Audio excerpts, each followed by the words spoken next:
What is going on, YouTube? Welcome back to Fireside Rangers. I'm your host, Eric Wilson. Today, joined by my co-host, Colin Alcaves. I'm speedrunning this intro because this is the third attempt we've had at it. Today, we are talking about, please don't activate, Alexis Lafreniere. Okay, my Amazon product did not activate this time. And where he could potentially be playing this upcoming season, specifically on the power play units. We know he has a lot of potential, had a breakout season last year. Maybe it's finally time for him to move up to that first power play unit. So we're going to be breaking down into that.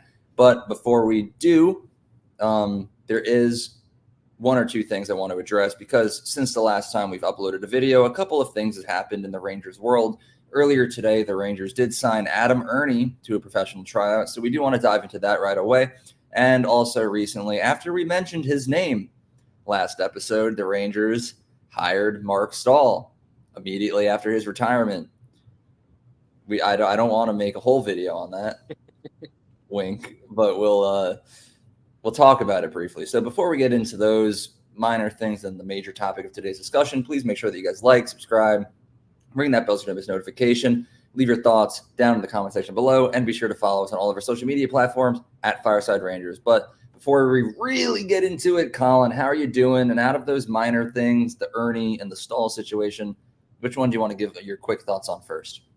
I'm good. I'll jump into the Staal thing quick. I know everybody knows your feelings on Staal, but I think that's a really good hire for the Rangers. Obviously, you love to see the franchise bring back former players, so it's like a feel-good feeling for the entire locker room. It's like, familiar faces for some of them. Obviously, some of them got the privilege of playing with Staal.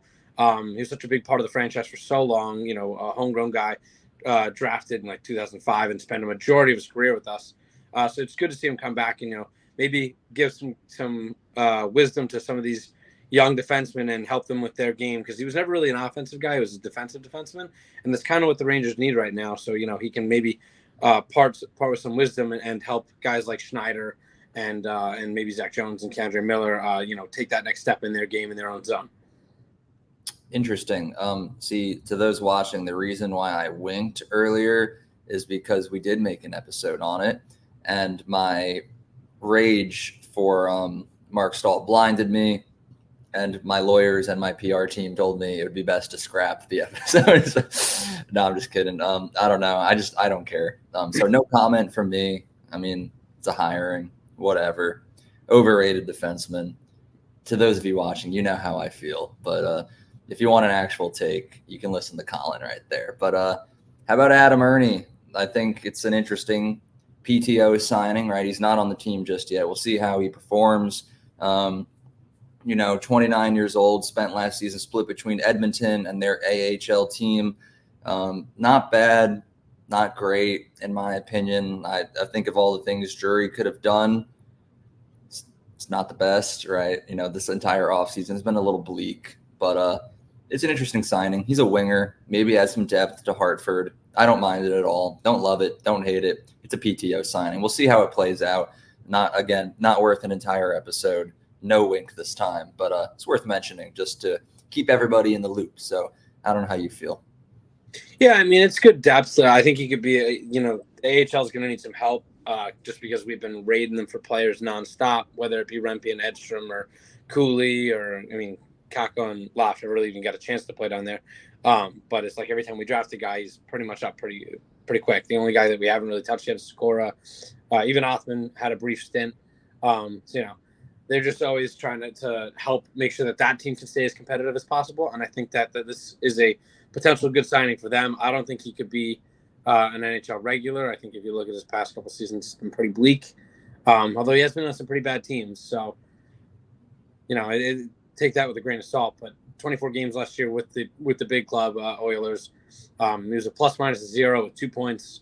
Nothing that's going to jump off the page. He's just a guy who's going to go out there and kill some time and allow for your stars to kind of get some rest, whereas he might be a little bit more valuable in the AHL. But like I said, it's just a PTO, so nothing's official yet. Obviously, they're just kind of seeing, poking around and seeing if they like anything and if anything sticks. Yeah. We'll see how it plays out. Just again to mention, Ernie's 29 years old. So if the PTO does work out and he gets signed and becomes a Hartford guy, it's good veteran presence, to say the least, right?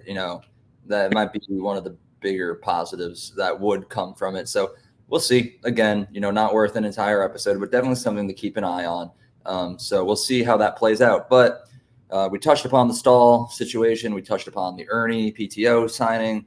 Let's get into the real meat and cheese of this episode. Lafreniere. I'm not even going to attempt to say his first name because technology is against me today, and I will have to restart the episode again if I say his first name. So Lafreniere last season finally broke out, which thank goodness he did. Hopefully Kako does the same this year, but Lafreniere is on the up, had a career season playing on the Rangers' second line alongside Artemi Panarin and Vincent Trocheck.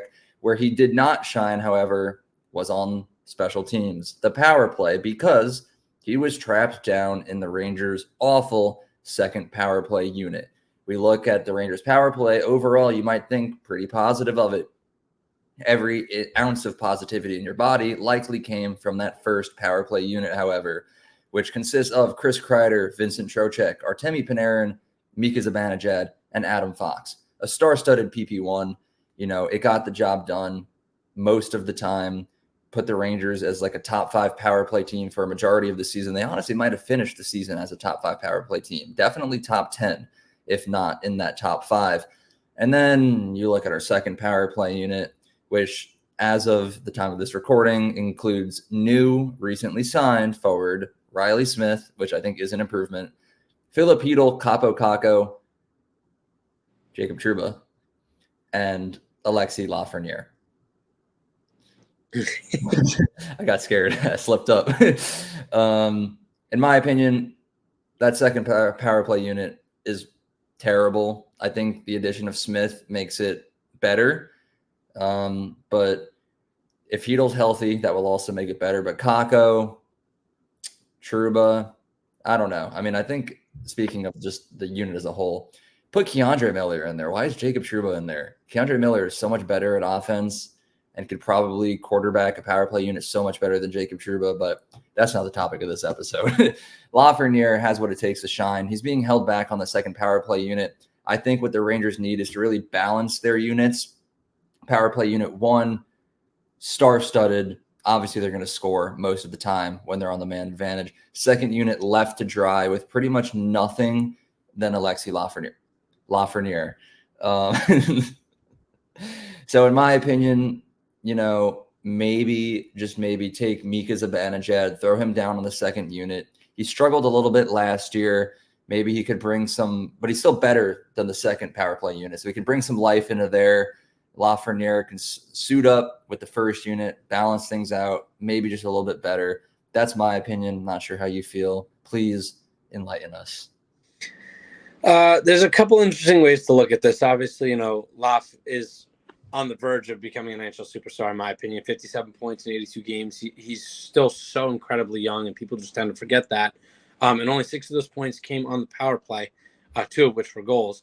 Obviously, you want to give him that time, right? He'd be very good on that first power play, and it would also help him take that next step and elevate his points significantly. The fact that he did what he did, scoring 51 points at even strength, is phenomenal. I mean, it just bodes so well for his future. But on the flip side, he's in a contract year. You want to put him on the first power play in a contract year and give him career year. Like, he's already coming off a career year. If he vaults up much, much higher than that, now you're talking about paying him in a year where obviously we want to give him every opportunity to succeed. And I'm not going to complain if we do, but it's going to just drive up that price tag. All right. So that's one way to look at it. And then the other is who's coming off. I know you mentioned Mika. Unfortunately for the rest of the team, that was kind of Mika's bread and butter last year because he didn't have much else going for him. He didn't have a lot of 5-on-5 play, and we talked about it a lot of the season. Not to mention that power play, as you said before, has just been absolutely lethal. Not just this season, but the past couple seasons. They just work it around so well. And Kreider in front, Mika in Ovi's office, Panarin on the far side, Trocheck as the bumper, and Fox working the point. I think it's phenomenal. It's a very, very good power play. And I hear what you're saying and balancing it out, and I don't hate that idea. But at the same time, for a team that doesn't drive 5-on-5 offense, we kind of live and die by the power play. So you need one of them to be really good. You can't not. So yeah, I mean, I mean, you make a valid point there, but then like, let me ask you this, right? Because like, I think we all know the first power play unit is so good, right? It's perfect in every way possible that I could describe. But then the second unit, other than Lafreniere, I think is the opposite of perfect. I think it's terrible. I mean, we'll see what kind of effect Riley Smith has on it, but like anytime we were on the power play and that second unit came out, I'm just like, I just look down at my phone because I know nothing's going to happen. So if you're in favor of keeping that first power play unit intact, like what do we do to fix the second? Like what's your solution? To be fair, the second unit doesn't get nearly as much time. The first unit will go out there for a minute 30 of that power play, and for the last 30 seconds, they'll send out those guys just so that way that the first unit can kind of get back together. They can gather their breath, and then they can get the lines going again. So it's the second line isn't really being used as a scoring power play, and when they do, obviously, it's fantastic. And I'd love to have two really good power plays. And I think Riley Smith will help with that, and a healthy Filipino. And if Kakko can take that next step, obviously there's better options, in my opinion, than Jacob Trouba quarterbacking that power play. Even a guy like Zach Jones could do very well on that second power play unit, just because of how shifty he is and his way. He has such a mind for finding the net and just like great vision. But I don't really know what you could go about in terms of fixing it other than just trying to add more talent around it. And I feel like that's what they did. I mean, if Hedl can stay healthy, as I mentioned before, there's a lot of ifs though. If Hedl can stay healthy, if Riley Smith can acclimate very quickly, if Kakko can take that next step. Obviously, we know what we have in Loff, and maybe he can kind of be the catalyst now that he has, a year of good play under his belt. And we saw it in the playoffs, him starting to kind of create offense on his own, whereas a lot of the year, people were like, oh, he's playing with Panarin. Of course he's going to do well. Oh, Trocek's having a career year. Of course Lafreniere is going to do well. He's playing next to two very good players. And that is true. But I felt like in the playoffs, when Panarin went missing against the Panthers and Trocheck was getting covered and unfortunately not doing as well as he had done against Carolina, Lafreniere stepped up to the plate and scored some big-time goals. And they weren't just big, but they were pretty at the same time. He was making nasty moves, scoring on Bobrovsky on a breakaway after dancing through defensemen, and then They weren't on the power play though. No. But I'm saying he's if he can drive the offense at 5-on-5, maybe he has the ability to take over on the power play. Is more of what I'm saying. I know that they weren't on the power play at the time. Yeah. Okay. That makes sense. But like, I don't know. He didn't take over though. Well, I mean, yeah, like, there's also guys like Roslovic and Wenberg who had one goal with the Rangers. Pretty much. His goal was the biggest goal though. No, yeah, well, but he had another one, but that was it. Like he wasn't brought over to score goals, but then to put him on the second unit, it seemed kind of silly to me. And Gustafsson quarterbacking that, I didn't really love it either. I don't know. I mean, I think that they'll get a lot of time to work on it as a unit. I felt like there was a lot of moving pieces last year, whether it was deadline acquisitions or injury. Obviously, Kakko was out for a good chunk of time. Hedl was out for most of the season.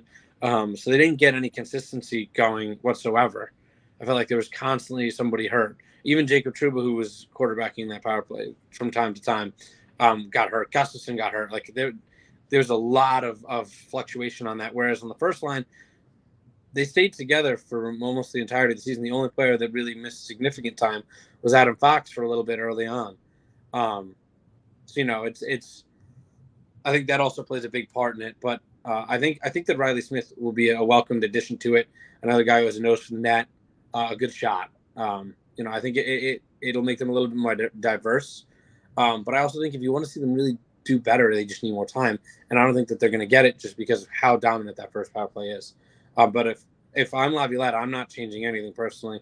I'd love to see Lafreniere on the first line, but they're just so good, and there's not really anybody that I'm willing to take off of it outside of maybe Mika Zibanejad, who you mentioned before.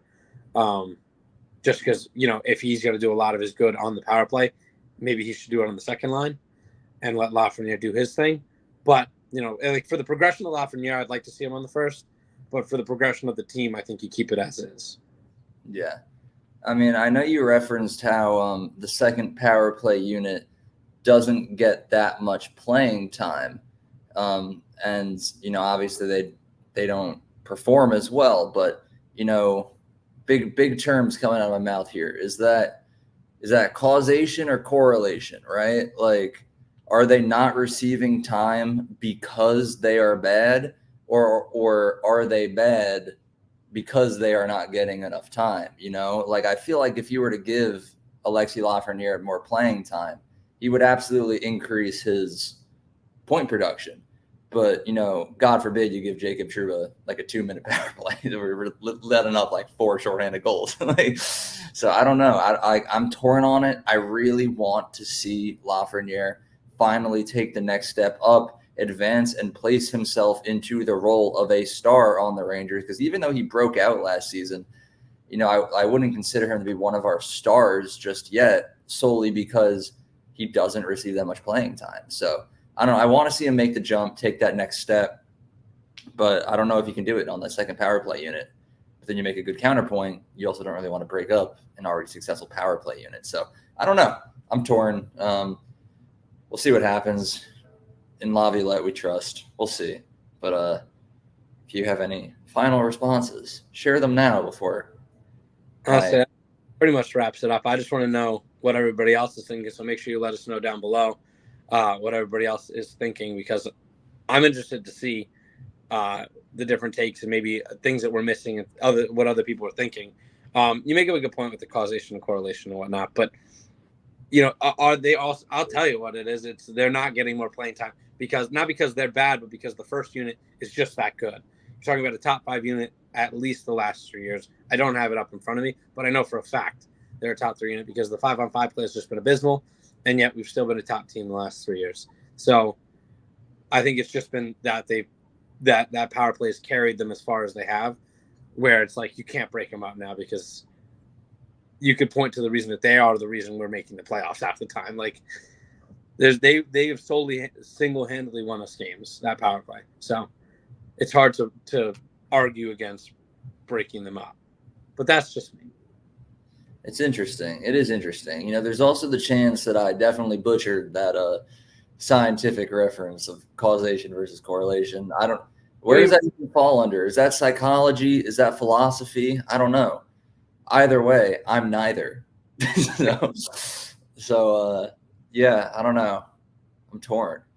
But I feel smart at the moment. I'm sure the comment section will tell me otherwise, though, because breaking news to some of you watching, we are not experts on the matter. We're humbly sharing our opinions with the world, and we'd love to hear your opinions as well. So as Colin did just say a minute ago, leave your thoughts down in the comment section below. If you're the head coach of the New York Rangers, what are you doing with our special teams unit this year? Also, our minor subtopics from the beginning of the episode, drop your thoughts on the Mark Staal hiring, as well as the Adam Erne PTO signing. If you would like to see more content as we approach the 2024-25 Stanley Cup champion winning season by the New York Rangers, please please subscribe, ring that bell so you don't miss notification, and knock on that wood just to counter that jinx that I just put out upon the world. I know Colin will ream me out in the group chat after this. Well, and lastly, be sure to follow us on all of our social media platforms at Fireside Rangers for daily Rangers content and updates. But most importantly, have a good one. Be sure to knock on that wood. And let's go Rangers.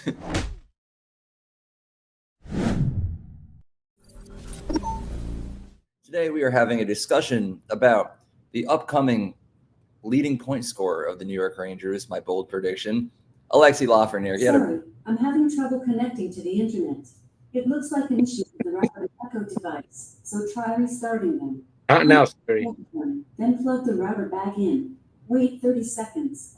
Once the router is back on and connected to the internet, plug in the echo device.